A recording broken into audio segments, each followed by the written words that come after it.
பாம்பன் அடுத்த அக்காள் மடம் வடக்கு பாக் ஜலசந்தி கடல் வழியாக இலங்கைக்கு கடத்துவதற்காய் படகில் பதுக்கி வைக்கப்பட்டிருந்த இந்திய மதிப்பில் 5,46,000 ரூபாய் மதிப்பிலான 780 கிலோ பீடி இலை பண்டல்கள், கடத்தலுக்கு பயன்படுத்திய வாகனம் மற்றும் நாட்டுப்படகை பாம்பன் போலீசார் பறிமுதல் செய்து கடத்தலில் ஈடுபட்ட தங்கச்சி மடத்தைச் சேர்ந்த ஒருவரை தீவிரமாக தேடி வருகின்றனர்.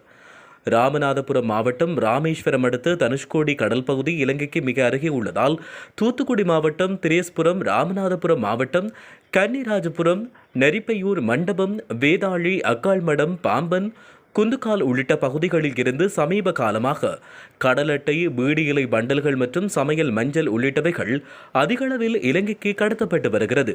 இந்நிலையில் பாம்பன் அடுத்த அக்காள்மடம் வடக்கு கடல் பகுதியிலிருந்து நாட்டுப்படகில் பீடி இலை பண்டல்கள் இலங்கைக்கு கடத்தவிருப்பதாக பாம்பன் போலீசாருக்கு கிடைத்த தகவலின் பிரகாரம் நேற்று இரவு போலீசார் இருவர் அக்காள்மடம் வடக்கு பாக் ஜலசந்தி கடற்கரை ஓரங்களில் தீவிர சோதனை நடவடிக்கையில் ஈடுபட்டனர்.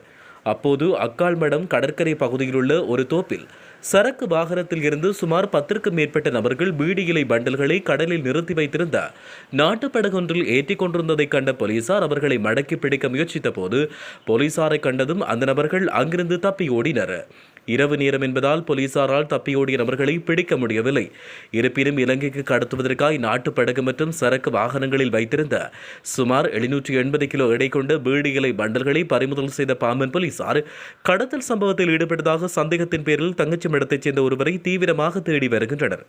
மேலும் பறிமுதல் செய்யப்பட்ட பீடி இலைகளின் இலங்கை மதிப்பு சுமார் 12 லட்சம் ரூபாய் என தெரிய வருகிறது.